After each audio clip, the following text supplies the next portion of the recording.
सर्वप्रथम आजच्या कार्यक्रमाचे अध्यक्ष म्हणून आम्ही नेहमीच आमच्या संस्कार विद्यालयाचे अण्णाराव गुरुजी जाधव यांचे नेहमीच मी नाव घेत असते। मग खरं सांगते सकाळी सर नसल्यामुळं इतकं नाराज वाटलं, कुठेतरी काहीतरी कमतरता भासत होती। पण मला वाटते बऱ्याच दिवसानंतर पहिल्यांदा येऊन पूजा जे केले असं वाटलं की अण्णाराव गुरुजीची कमतरता कुठं थोडी का होईना भरून आली, मनाला खूप बरं वाटलं।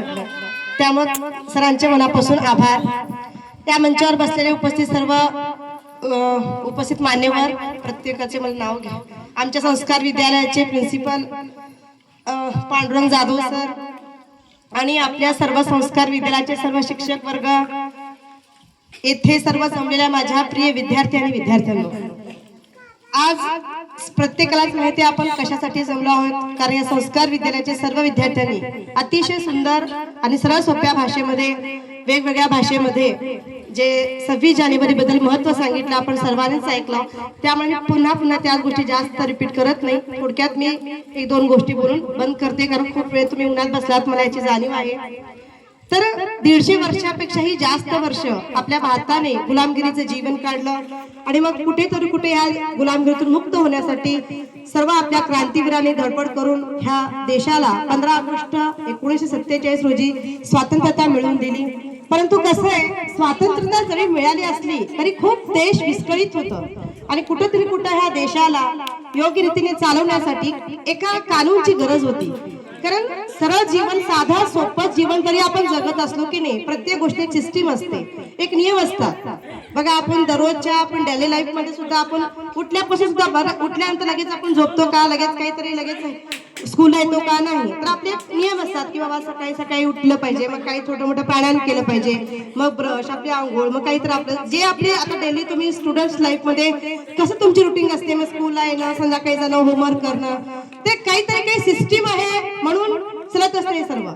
तर त्यासाठी देशाला स्वातंत्र्य मिळाल्यानंतरही आपल्या देशामध्ये अजूनही अविस्कळीतपणा होता। जरी स्वातंत्र्य भेटली परंतु आज करोडो लोकांचा हा देश, जिथं व्यवस्था नाही तिथं देश कसं चालणार हा विचार करून काही लोकांनी पुढे आले। त्याच्यात सर्वात महत्वाचं डॉक्टर बाबासाहेब आंबेडकर यांना खूप म्हणजे चिंता होऊ लागली।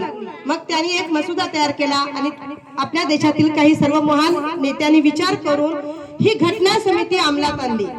इतका विचार म्हणजे ही काही साधी गोष्ट नव्हती, कारण स्वतंत्र भारताचा राज्यकारभार चालवायचा होता, म्हणजे काही सरळ साधी गोष्ट नव्हती।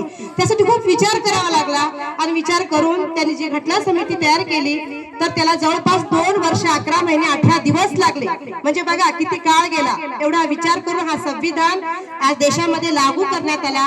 संविधान तयार झाल्यानंतर 26 जानेवारी 1950 पासून हा लागू करण्यात आला आणि म्हणून आजच्या दिवशी इतकं महत्व आहे।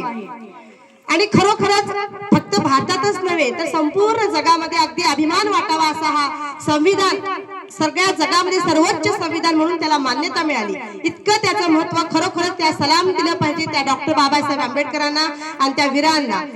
त्यांच्यासाठी एकदा जय हिंद जय भारत।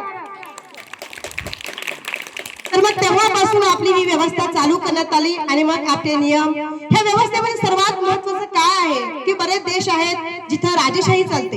राजेशाही म्हणजे कसं, राजा जे सांगणार ते राज्यामध्ये चालणार, मग ते चांगलं असेल, वाईट असेल, खरं असेल, खोटं असेल, तिथे फक्त राजा जे सांगणार तेच होणार। परंतु आपल्या देशामध्ये प्रत्येक समाजाचा विचार करून, प्रत्येक लोकांचा विचार करून, प्रत्येक नागरिकाचा विचार करून ही समिती लिहिण्यात आली होती। आणि म्हणून ह्या समितीचे मुख्य नियम होते की न्याय, समता, बंधुता, प्रेम, सगळ्यांनाच म्हणजे प्रत्येकाला न्याय मिळाला पाहिजे। इथं उच्च नीच जाती धर्माचा कुठेही भेदभाव नव्हता। त्यामुळे प्रत्येकाला समानतेचा अधिकार देण्यात आला। काही कर्तव्य होते, काही अधिकार होते। तर अशा प्रकारे ह्या सर्वात महत्वाच्या ह्या समानतेवर हा नियम लागू करण्यात आला आणि म्हणून प्रत्येक आपल्या भारतामध्ये प्रत्येक नागरिकाला समानतेचा अधिकार आहे, स्वातंत्र्याचा अधिकार आहे, जगण्याचा अधिकार आहे। पण कसं आहे माहितीये का, अलीकडे काय झाले, त्यांनी इतकी वर्ष इतकी मेहनत करून ही घटना समिती तयार केली, पण आज कुठं आपण ह्या गोष्टी विसरून चाललो आहोत। बघा पाश्चात्य संस्कृतीला अभिमान वाटावा अशी आपली भारतीय संस्कृती आहे, पण कळत न कळत आपण भारतातली संस्कृती विसरून पाश्चात्य संस्कृती अंगीकारत आहोत। आणि खरंच सांगते खूप मोठी शोकांतिका आहे। पण तुम्ही अजून लहान आहात, मी नेमकं काय सांगते तुम्हाला कळतंय न कळतंय मला माहित नाही, पण एक गोष्ट लक्षात ठेवा मुलांनो, पाश्चात्य संस्कृती म्हणजे काय बघा, अलीकडे खूप म्हणजे आपण जे मोबाईलचा गैरवापर करतो किंवा आपल्या पोशाखामध्ये जे चेंजेस करतो, केशभूषा, वेशभूषा, ह्या प्रत्येक गोष्टीमध्ये बघा पाश्चात्य संस्कृतीमध्ये भारताला इतकं महान आणि पूजनीय संस्कृती मानली आहे. इथल्या मोठमोठ्या संतांनी देशांनी जी संस्कृती अंगीकारली आज ते पाश्चात्य लोक अंगीकारतात, पण आपण मात्र म्हणतात ना स्वतःची स्वतःला किंमत नसते, असं कुठेतरी झालंय. आपल्या देशाची संस्कृती आपण कुठेतरी विसरून चाललो, तर असं करू नका. तर आपली भारतीय संस्कृती खूप वर्षांपासून महान अशी आहे, तर तिला जपा.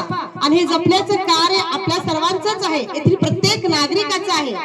तर आज तुम्ही भारताचे नागरिक आहात, तुम्हाला इथं समानता आणि अधिकार ह्या दोन कसे प्रत्येकाला अधिकार तर पाहिजे असतात, पण आपण कुठेतरी कर्तव्य विसरून चाललो आहोत. कर्तव्य आणि अधिकार हे एकाच नाण्याच्या दोन बाजू असतात. ज्यावेळेस आपण आपलं कर्तव्य केलो की नाही, त्यावेळेस आपले अधिकार आपल्याला आपोआप मिळतात. त्यामुळे प्रत्येक जण आपलं कर्तव्य अगदी ठामपणे केलं पाहिजे. आता कर्तव्य म्हणजे काय, तुम्ही शैक्षणिक वर्गातली मुलं आहात, तर तुमचं कर्तव्य तुम्हाला काय की बाबा आपण स्कूलमध्ये आल्यानंतर दररोज व्यवस्थित अभ्यास केला पाहिजे, चांगल्या गोष्टी शिकल्या पाहिजेत, शिक्षकांचा आदर केला पाहिजे, वडीलधाऱ्यांचा आदर केला पाहिजे. आपण असं काहीतरी केलं पाहिजे की प्रत्येकालाच अभिमान वाटला पाहिजे. कसं आहे, प्रत्येक जीव हा जन्माला येतोच, पण जन्माला आल्यानंतर प्रत्येक जीव एक दिवस जगणार, जीवन जगणार आणि मरून जाणार. परंतु मनुष्यालाच इतकं महत्व का आहे, कारण मनुष्याला प्रत्येक सगळ्या जीवांपेक्षा असं वेगळं काहीतरी आहे, त्याला बुद्धिमत्ता म्हणतात. तर सर्वात अशी महान बुद्धी मेंदू आपण ज्याला म्हणतो की नाही, ती गोष्ट फक्त मनुष्याला देवाने दिलेली आहे.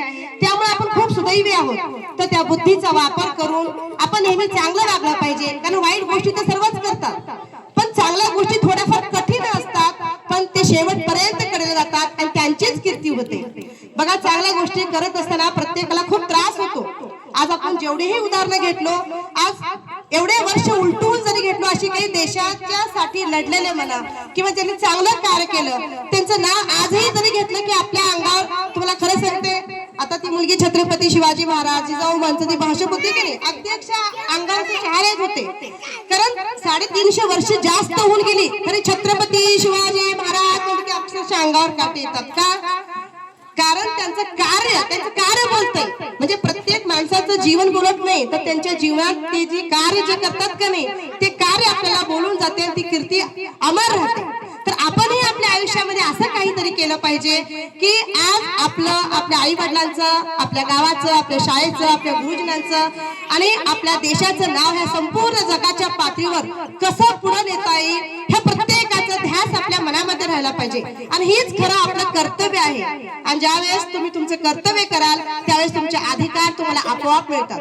आपल्याला काय वाटतं, फक्त आपण अधिकाराचा हुकूम गाजवतो की बाबा मी मोठा आहे, मला प्रत्येकाला रिस्पेक्ट केलं पाहिजे, मला मान दिला पाहिजे, मग लहान भावंडावर दादागिरी करायची, घरांमध्ये उगी दादा करायची. बघा, दादागिरी करून कुणाला रिस्पेक्ट मिळत नाही, कारण सन्मान ही मागून घ्यायची गोष्ट नाहीच आहे. तर आपल्या कर्मातून, आपल्या कर्तृत्वातून आणि आपण जे काही वागतो की नाही, बघा शाळेमध्ये असे बरेच काही विद्यार्थी असतात, असं काही नाही की गुरुजनांना काही विद्यार्थीच आवडतात आणि काही आवडत नाही. तर प्रत्येक लेकरू किंवा शाळेत येणारा प्रत्येक विद्यार्थी आमच्यासाठी तेवढाच प्रिय आहे आणि प्रत्येकाला आम्ही समानच वागणूक देतो.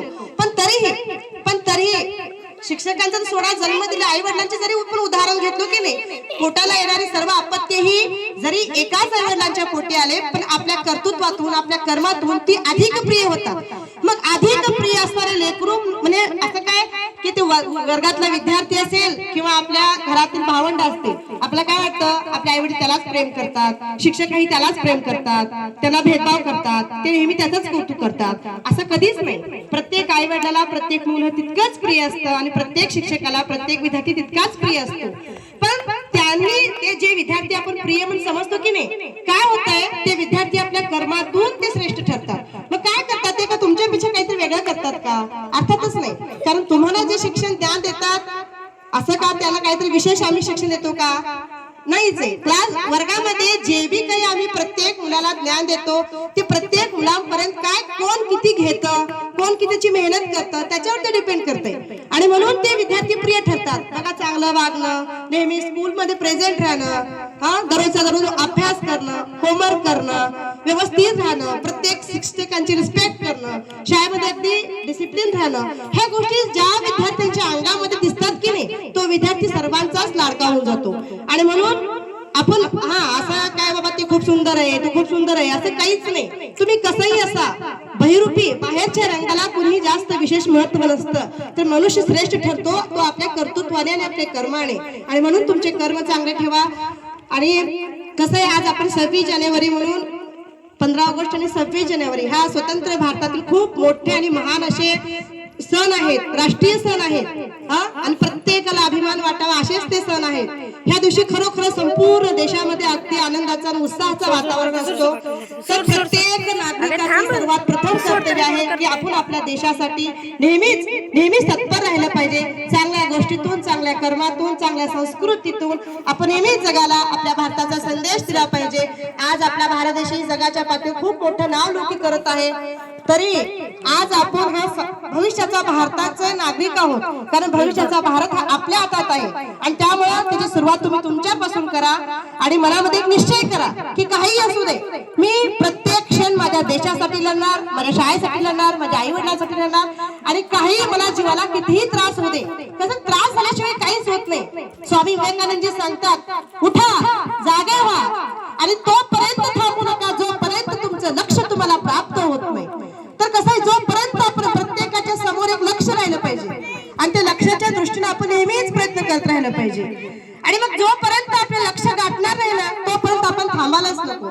आणि म्हणून तुम्ही नेहमीच चालत राहा, नेहमीच चालत राहा, नेहमीच चालत राहा. तोपर्यंत चालत राहा जोपर्यंत तुम्ही तुमचं लक्ष प्राप्त करणार नाही. आणि नेहमी स्वामी विवेकानंदांची शिकवण तुम्ही नेहमी तुमच्या लक्षात ठेवा, स्मरणात ठेवा. तुम्ही जरूर जीवनामध्ये यशस्वी व्हाल. आणि पुन्हा एकदा मी या 70व्या गणतंत्र दिवसानिमित्त सगळ्यांना मनापासून शुभेच्छा देते. खूप खूप धन्यवाद. असं मी सहज आले पण सरांच्या प्रोत्साहनाने मी बोलले. मला एवढा विशेष तब्येत ठीक नव्हती, तरी माझ्या तुडक्या भाषेमध्ये जे मला काही कळले मी सांगितले. परंतु याचा खरंच गंभीरतेने विचार करत जावा. पुन्हा एकदा बोलो भारत माता की, बोलो भारत माता की, वंदे वंदे. धन्यवाद.